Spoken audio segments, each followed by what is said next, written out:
तोहर देख के जोबन रसीला हमार मन हो जाला गीला। तोहर देख के जोबन रसीला हमार मन हो जाला गीला। अरे जा जा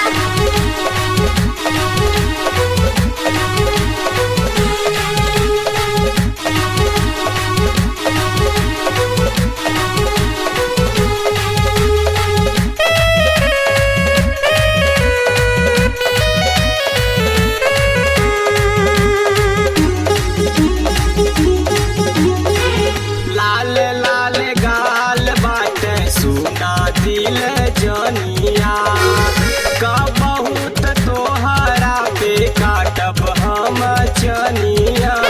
अरे हटा हटा जा काहे हो लाल लाल गाल बाटे सुना दिल जनिया का बहुत तोहरा पे काटब हम चनिया।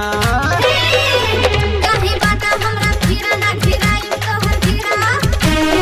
ऐसन बात बा काहे बाटा हमरा फिरा ना फिराई तोहर फिरा। काहे बाटा हमरा फिरा ना फिराई तोहर फिरा। तोहर सपना ना होई पूरा।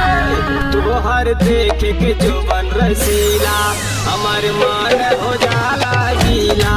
तोहर देख के जोबन रसीला हमार मन हो जाला गीला।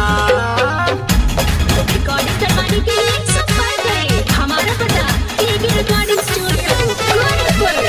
Mobile number 9415361808। हाँ दोस्तों बोलिए रही KB recording studio Gorakhpur.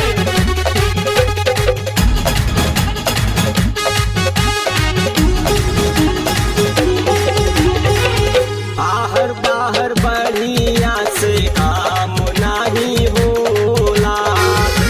Night में आवत बानी भीड़ की तू खोला। कि तू देख ली तो आहर बाहर बढ़िया से काम नाही होला। नाइट में आवत बानी भीड़ की तू खोला। ऐसन खेली खाना खेल ना त भिजवा दे बजे। ऐसन खेली खाना खेल ना त भिजवा दे बजे। ऐसन खेली खाना खेल ना त भिजवा दे बजे। दोनों सवती के संग दिला।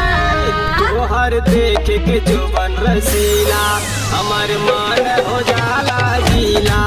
तोहर देख के जोबन रसीला हमार मन हो जाला गीला।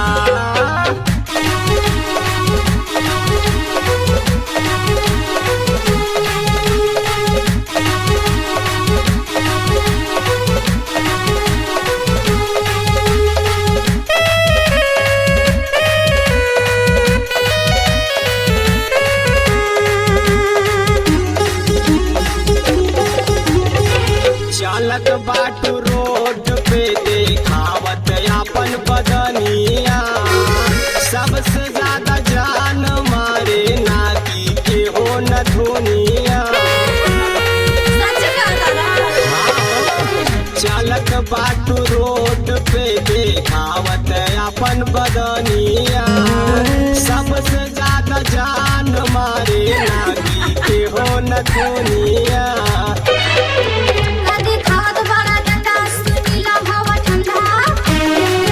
अरे जाओ कदी खावत बड़ा डंडा सुनीला हवा ठंडा। कदी खावत बड़ा डंडा सुनीला हवा ठंडा। जाके गोरखपुर के देखा मेला।